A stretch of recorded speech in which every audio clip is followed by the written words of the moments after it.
Assalamualaikum warahmatullahi wabarakatuh. Perkenalkan, nama saya Said Muhammad Jalaluddin dari kelas mesin pagi C1 dengan NIM 3412 30 10 90. Baiklah, sebelumnya puji dan syukur kehadirat Allah Subhanahu wa taala yang mana telah memberikan nikmat sehat kepada saya sehingga saya bisa mengerjakan tugas agama pada malam hari ini. Salat beserta salam bagi mujimunya saya hadiahkan kepada Nabi besar Muhammad SAW dengan mengucap Allahumma sholli ala Sayyidina Muhammad wa ala ali Sayyidina Muhammad. Semoga kita selalu berada di dalam surah beliau. Amin, amin. Baiklah, di sini saya akan mengintegrasikan iman, Islam, dan ihsan dalam membentuk insan kamil. Apa itu insan kamil? Insan kamil bisa diartikan manusia sempurna. Memahami pentingnya mengintegrasi Islam dalam konsep insan dalam membentuk insan kamil. Konsep iman, Islam, dan ihsan. Iman memiliki arti ketentraman dan kedamaian kalbu yang dari kata itu bisa muncul kata al-amanah, dapat dipercaya. Yang dimaksud keimanan seorang terhadap sesuatu adalah jika dalam hati orang tersebut telah tertanam kepercayaan dan keyakinan tentang sesuatu, dan sejak saat itu ia tidak khawatir lagi terhadap menyelusupnya kepercayaan lain yang bertentangan dengan kepercayaannya. Jadi, iman di sini memiliki arti ketentraman, ketenangan, kedamaian.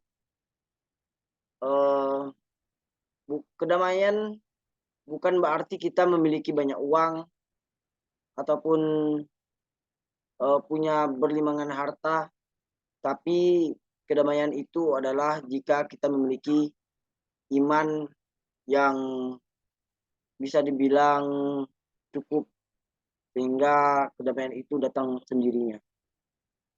Kita lanjut.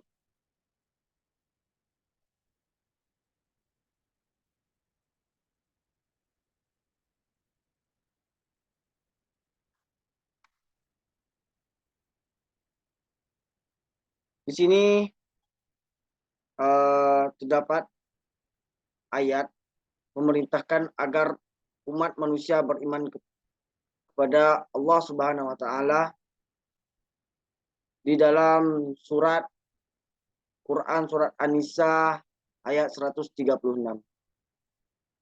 Dalam kasus ini, iman di sini lebih merujuk ke 6 rukun iman.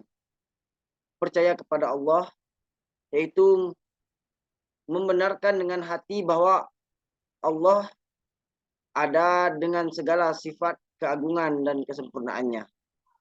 Tertera dalam Quran surat Al-Baqarah ayat 136.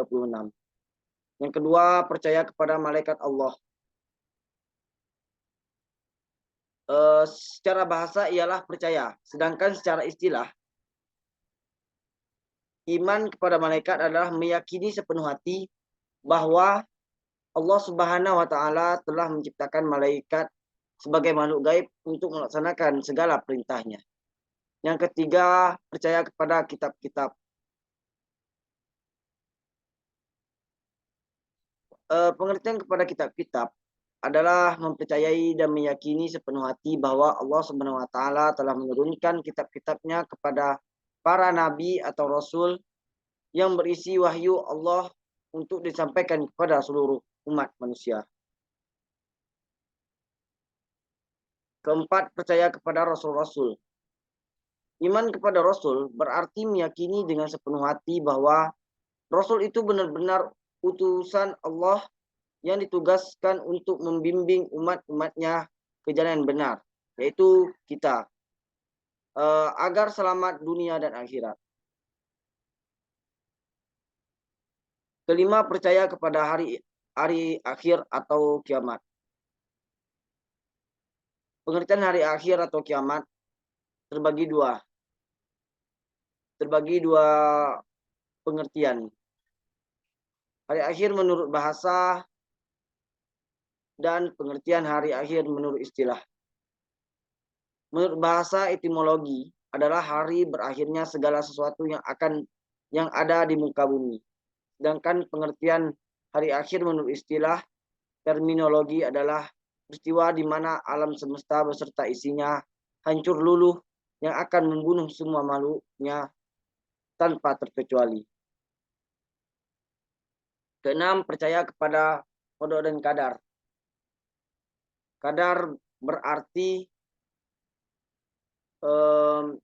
hukum atau keputusan, mewujud atau menjadikan kehendak dan perintah. Sedangkan qadar berarti mengatur dan menentukan sesuatu menurut batas-batasnya, ukuran, kekuasaan atau kemampuan, ketentuan atau kepastian, perwujud dan kehendak Allah Subhanahu wa taala terhadap semua makhluknya dalam bentuk batasan tertentu. Sekarang adalah Islam. Islam sendiri secara bahasa memiliki banyak pengertian. Beberapa di antaranya: satu, berserah diri, aslama. Dua, tunduk patuh, isti, istil, ist, ist, istislam. Ketiga, bersih atau suci. Keempat, selamat atau sejahtera. Dan yang kelima, perdamaian. Yang masing-masing sudah dijelaskan di Al-Quran. Islam yang dimaksud dalam hal ini adalah rukun Islam, yaitu 5 tindakan dasar dalam Islam, dianggap sebagai pondasi wajib bagi orang-orang yang beriman dan merupakan dasar dari kehidupan Muslim. 5 rukun Islam. Pertama, mengucapkan 2 kalimat syahadat. Kedua, mendirikan sholat. Ketiga, berpuasa di bulan Ramadan. Keempat, membayar zakat. Kelima, haji bagi yang mampu. Kita berlanjut ke ihsan. Ihsan berasal dari kata hasana yuhsinu, yang artinya adalah berbuat baik. Sedangkan bentuk masdarnya adalah ihsanan, yang artinya kebaikan. Allah Subhanahu wa taala berfirman di Quran surat Al-Isra ayat 7 dan firman Allah di Quran surat Al-Qasas ayat 77. Ihsan adalah seseorang yang menyembah Allah seolah-olah ia melihatnya, dan jika ia tidak mampu melihatnya, maka orang tersebut membayangkan bahwa sesungguhnya Allah melihat perbuatannya. Ihsan juga merupakan puncak ibadah dan akhlak yang senantiasa menjadi target seluruh hamba Allah Subhanahu wa taala. Sebab ihsan menjadikan kita sosok yang mendapatkan kemuliaan darinya.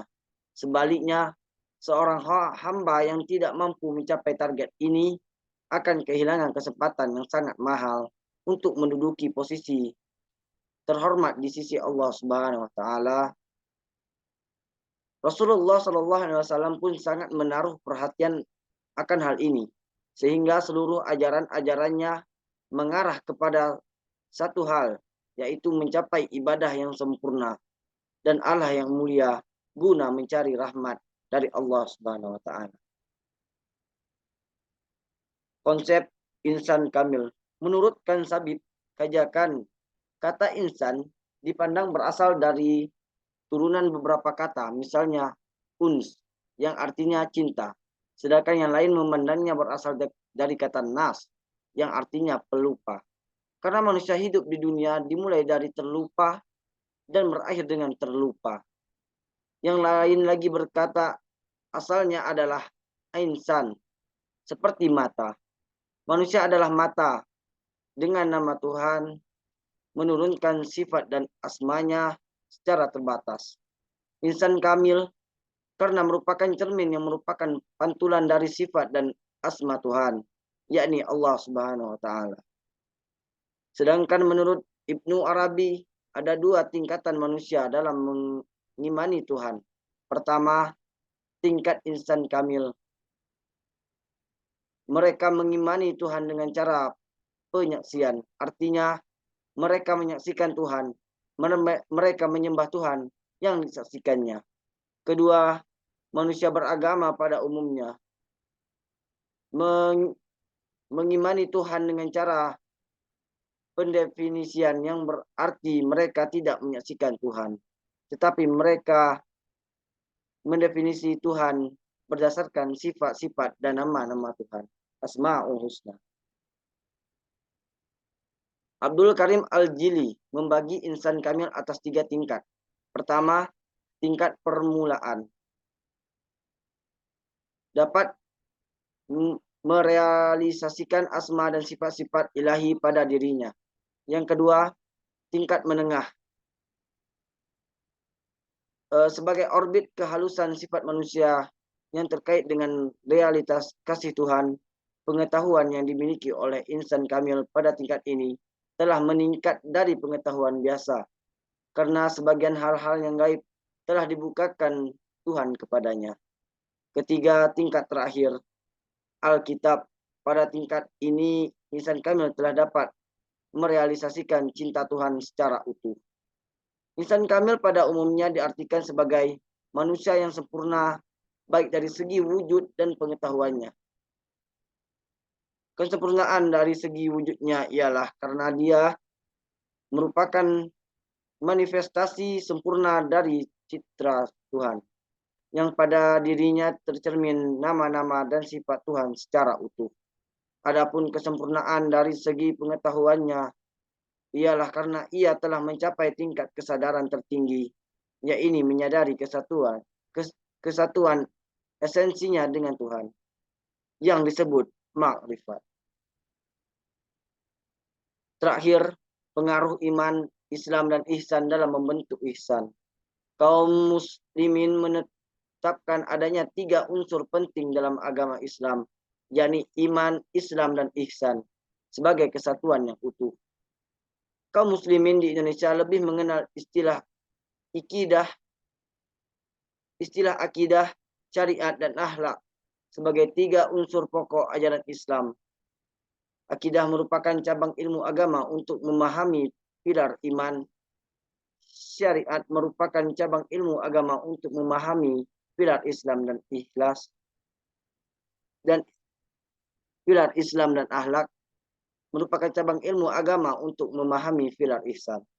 Jika manusia sudah memahami arti iman dan juga beriman dengan benar, juga menjalani Islam dan rukun-rukunnya dengan istiqomah, maka akan lebih mudah bagi mereka untuk memahami makna ihsan. Manusia akan mencapai derajat ihsan dengan meningkatkan terus kualitas iman dan Islam dalam dirinya. Dengan begitu, menjadi insan kamil bukanlah hal yang mustahil baginya. Sekian dari saya. Sekian banyak kekurangan dari saya akhiri dengan wabillahi taufiq wal hidayah. Wassalamualaikum warahmatullahi wabarakatuh.